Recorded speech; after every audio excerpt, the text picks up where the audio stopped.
Daniel chapter 11. Sa unang taon ng pagkahari ni Darius na taga-Mede, tumayo ako para tulungan at palakasin siya. Ang mga kaharian ng Egypt at Syria. Sinabi ng angel, ito ang totoong mangyayari. May 3 pang haring lalabas sa Persia. Tapos may lalabas na pang-4 na mas mayaman sa kanila. At pag naging powerful siya dahil sa kayamanan niya, hahamunin niya ang kaharian ng Greece. Tapos, lalabas ang isang magiting na hari na mamumuno sa malawak na kaharian at gagawin niya lahat ng gusto niya. Sa kasuktulan ng kanyang power, mahahati sa 4 ang kaharian niya. Hindi ang mga anak niya ang magmamana ng kaharian, pero di sila magiging powerful tulad niya. Tapos, magiging powerful ang hari ng Egypt. Pero mas magiging malakas sa kanya ang isa sa mga commanders niya at magiging mas malawak ang paghahari nito. After ng ilang taon, magkakaroon ng alyansa ang mga kaharian ng Egypt at ng Syria. Ipapakasal ang hari ng Egypt ang anak niyang babae sa hari ng Syria. Pero hindi magtatagal ang alyansa nila. Papatayin ng babae, pati na ang kanyang asawa, anak at mga servants na sumama sa kanya. Di magtatagal, magiging hari ang isa sa mga kamag-anak ng babae. Sasalakayin ng haring ito ang army ng hari ng Syria at papasukin ang kuta nito. Lalabanan niya ang Syria at mananalo siya. Dadalhin niya pabalik sa Egypt ang mga Diyos-Diyosan nila, pati na ang mga gamit na gold at silver. At ilang taon muna siyang di sasalakay sa hari ng Syria. Tapos, sasalakayin ng hari ng Syria ang Egypt, pero mapipilitan siyang umatras pabalik sa sarili niyang lupain. Maghahanda para sa gera ang mga anak ng hari ng Syria at maggagather sila ng isang malaking army. Sasalakay sila na parang isang rumaragasang baha at aabot hanggang sa kuta ng Egypt. Dahil sa matinding galit, sasalakayin at tatalunin ng hari ng Egypt ang hari ng Syria na may malaking army. Dahil natalo na ng hari ng Egypt ang malaking army at libo-libong sundalo ang napatay niya, magiging mayabang siya pero di magtatagal ang kanyang pagtatagumpay. Muling mag-iipon ng maraming sundalo ang hari ng Syria at mas malaki ito kesa nung una. Paglipas ng ilang taon, sasalakay siya kasama ang isang napakalaking army na may maraming gamit na panggera. Sa panahong yon, maraming magre-rebelde laban sa hari ng Egypt. Daniel, may mga mararahas kang kababayan na magre-rebelde din para mangyari ang vision, pero mabibigo sila. Darating ang hari ng Syria at magtatambak ng lupa para palibutan, salakayin at sakupin ang city na napapalibutan ng matitibay na pader. Di tatagal sa pakikipaglaban ang mga sundalo ng Egypt, kahit na ang mga pinakamagagaling na sundalo, kasi wala na silang lakas para lumaban. Gagawin ng mananakop na Syria ang lahat ng gusto niya at walang makakapigil sa kanya. Tatayo siya sa lupang pangako at mapapailalim yon sa power niya. Magdi-decide ang hari ng Syria na sumalakay kasama ang kanyang buong army. Para mawasak ang kaharian ng kalaban niya, makikipagsundo siyang ipakasal ang anak niyang babae sa hari ng Egypt. Pero di rin magtatagumpay ang plano niyang ito.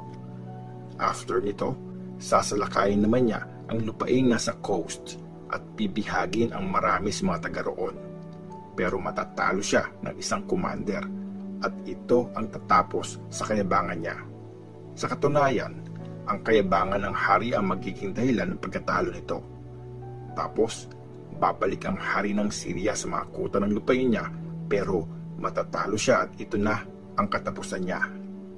May haring papalit sa kanya na magpapadala ng isang official na sapilitang maniningil ng tax para payamanin ang kaharian. Hindi magtatagal, mamamatay ang haring yon, pero hindi dahil may nagagalit sa kanya, o dahil sa gera. Ang masamang hari ng Syria. Inexplain pa ng angel. Maghahari sa Syria ang isang masamang tao na wala namang karapatang maging hari. Bigla siyang darating at aagawin ang kaharian gamit ang pandaraya. Wawasakin niya at tuturugin ang lahat ng mga army, pati na ang high priest. After niyang makipag-alyansa sa ibang mga bansa, lolokohin niya ang mga ito at lalo siya magiging powerful kahit na maliit lang ang bansa niya. Sasalakayin niya ng walang warning ang mayayamang parte ng probinsya. Gagawin niya doon ang hindi nagawa ng mga ancestors niya. I-divide niya sa mga tauhan niya ang mga nasamsam na kayamanan at mga gamit. Magpaplano siyang salakayin ang mga kuta, pero mauubusan siya ng oras. Bubuo siya ng isang malaking army para salakayin ang hari ng Egypt. Makikipaggera naman ang hari ng Egypt na kasama ang mas malakas at mas malaking army. Pero madadaya siya at di magtatagumpay. Pagtatangkaan siyang patayin ng mga pinakamalalapit niyang advisors. Mapapatay ang marami niyang sundalo at mauubos ang kanyang army. Tapos, magkasamang kakain ang dalawang hari, pero masama ang mga plano nila at magsisinungaling sila sa isa't isa. Di magtatagumpay ang mga plano nila kasi di pa ito ang tamang panahon. Uuwi sa lupain niya ang hari ng Syria na may dalang maraming kayamanan, pero magdi-decide siyang sirain ang banal na kasunduan. Gagawin niya ang gusto niya, tapos babalik siya sa sarili niyang lupain. Sa tinakdang panahon, magbabalik siya at muling sasalakay sa Egypt, pero di na katulad ng dati ang mangyayari. Sasalakayin siya ng navy ng Kittim at matatakot at aatras ang hari ng Syria. Ibubuhos niya ang kanyang galit sa banal na kasunduan. Babalik siya at makikinig sa mga tumalikod sa banal na kasunduan. May darating ng mga sundalo niya at bababuyin nila ang temple at ang kuta. Ipapatigil nila ang pang-araw-araw na handog at itatayo nila ang kasuklam-suklam na lapastangan. Gamit ang panilinlang, hihikayatin ng hari ang mga sumusuway sa kasunduan. Pero maninindigan at kakalabanin siya ng mga taong loyal sa Diyos nila. Ang mga tao ay tuturuan ng mga matatalinong leaders ng bayan. Pero sa loob ng ilang panahon, mamamatay sa gera ang iba sa mga matatalinong ito. At may iba naman sa kanila ang susunugin, bibihagin o pagnanakawan. Habang nangyayari ang pagpatay, makakatanggap ng konting tulong ang bayan ng Diyos, kahit na marami sa kanila ang sasama lang para sa mga pansariling dahilan. May ilang matatalinong mamamatay para maging pure at malinis ang mga naiwan hanggang sa dumating ang panahon ng katapusan tinakda ng Diyos. Gagawin ng hari ng Syria ang gusto niya. Itataas niya ang sarili niya at i-consider niyang higit na dakila kesa sa Diyos ng mga Diyos. Magsasalita siya ng di maganda laban sa kataas-taasang Diyos. Magtatagumpay siya hanggang sa matapos ang panahon ng pagpaparusa ng Diyos. Gagawin ng Diyos kung anong plinano niya. Di irirespeto ng hari ang mga Diyos ng mga ancestors niya, pati ang Diyos na wina-worship ng mga babae. Wala siyang irerespetong Diyos kasi sa tingin niya, mas dakila pa siya sa lahat ng iyon. Instead, ang paparangalan niya lang ay ang Diyos na nagbabantay ng mga kuta.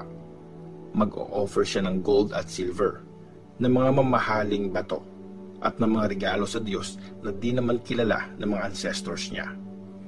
Para i-defend ang kanyang mga kuta, gagamitin niya ang mga taong nag-worship sa ibang Diyos. Bibigyan niya ng dakilang karangalan ang mga taong tatanggap sa kanya bilang leader. I-a-appoint niya sila sa matataas na posisyon at bibigyan ng mga lupain bilang reward. Sa panahon ng katapusan, sasalakayin ng hari ng Egypt ang hari ng Syria. Pero kasama ang mga karwahe niya, mga horsemen at mga barko, haharapin ng hari ng Syria ang hari ng Egypt. parang rumaragas ang baha na sasakupin ng Syria ang mga bansa. Papasukin niya ang lupaing pangako. 10,000 ang mamamatay pero makakaligtas sa power niya mga taga-Edom, mga taga-Moab at ang ilang naiwan na mga taga-Amon. Sasakupin niya ang mga bansa at di makakaligtas pati ang Egypt. Mapapasa kamay niya ang mga gold, silver at ang lahat ng kayamanan ng Egypt. Masasakop din niya ang Libya at Ethiopia. Pero maaalarma siya sa mga balitang galing sa east at sa north at buong bangis niyang sasalakayin at papatayin ang napakaraming tao. Magtatayo siya ng malalaking royal tents sa pagitan ng dagat at ng banal na bundok kung saan nandun ang temple. Pero mamamatay siya at walang tutulong sa kanya. Daniel chapter 12. Ang panahon ng katapusan.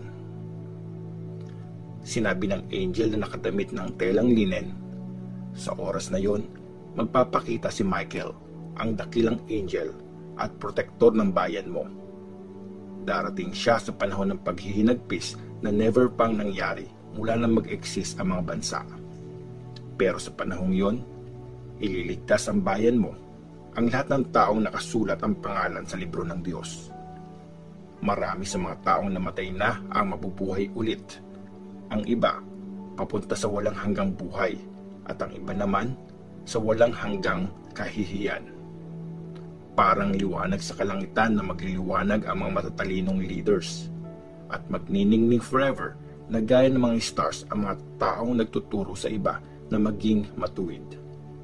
Pero, Daniel, isekreto mo ang message at isarado mo ang libro hanggang sa panahon ng katapusan. Marami ang magpupunta kung saan-saan at lalawak ang kaalaman nila. Tapos, tumingin ako at nakakita ako ng 2 pang tao na nakatayo sa magkabilang gilid ng ilog. Sinabi ng isa sa kanila doon sa taong nakadamit ng telang linen na nakatayo sa bandang dulo ng ilog, gaano pa katagal bago mangyari ang mga vision na ito? Tinaas ng taong nakadamit ng telang linen ang mga kamay niya at tinuro sa langit. At narinig kong nanumpa siya sa ngalan ng Diyos na nabubuhay forever. Sinabi niyang mangyayari yon sa loob ng 3.5 taon pagkatapos ng paghihirap ng bayan ng Diyos. Narinig ko ang sinabi niya pero di ko naintindihan.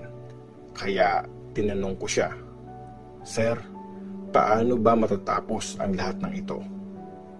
Sinagot niya ako, "Makakalis ka na, Daniel, kasi mananatiling secret ang mga salitang ito at nakatago hanggang sa panahon ng katapusan. Marami ang mapupurify at mapapatunayang may malinis na kalooban. Pero patuloy na gagawa ng kasamaan ang masasama. Di nila maiintindihan ang vision pero maiintindihan ito ng mga marurunong. Lilipas ang 1,290 days mula sa panahon na pinatigil ang pang-araw-araw na handog at tinayo ang kasuklam-suklam na lapastangan. Blessed ang mananatiling tapat hanggang sa matapos ang 1,335 days. Pero Daniel, magpatuloy ka hanggang sa panahon ng katapusan. Mamamatay ka pero bubuhayin ka sa katapusan ng panahon para tanggapin ang reward mo."